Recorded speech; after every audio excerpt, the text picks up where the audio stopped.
So here's a little stand I made to true up my crankshaft. I got it running pretty good. I think I might just leave it. It's within 0.02 of an inch out. I think that's good enough. I don't want to push it too far because I'll probably just end up screwing it up. But anyway, this is the stand I made. Just set the crankshaft in there. It's just cut on a V. You set it in there like that. Roll it.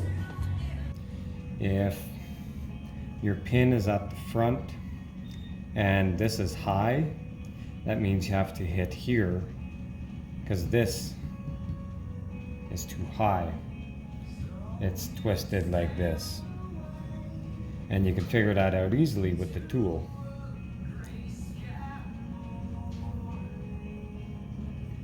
Kind of like this. So if you spun this around, this end came up, this one would have to go down. Move that down, now it spins straight. There's all kinds of different ways this can be out. That's why it was so hard to get straight. So I took a measurement here before I took it apart. I pressed it back together to that same measurement. So then after I measured it here, it was wider. So I put this in the vise, squeezed it, got that perfectly straight. And then after I started spinning it, figured out where it was out. Then I used my Princess Auto brass hammer.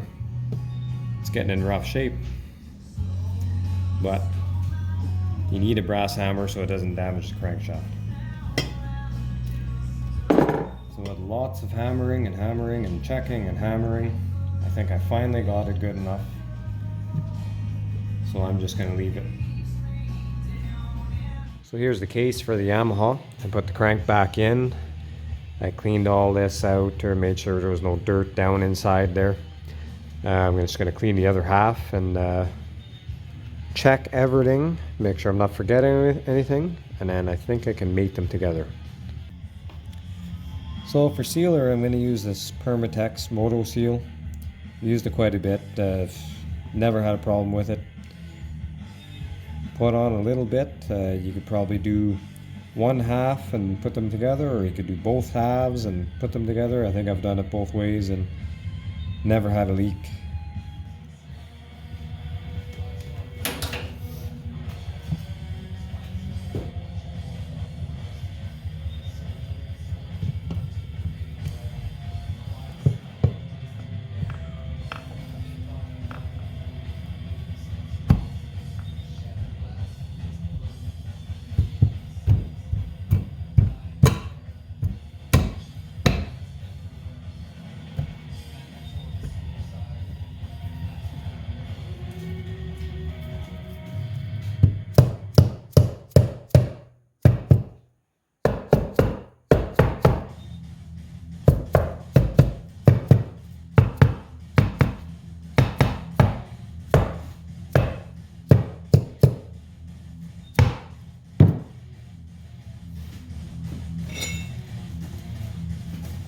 This is why you do this, because it just makes it so much easier.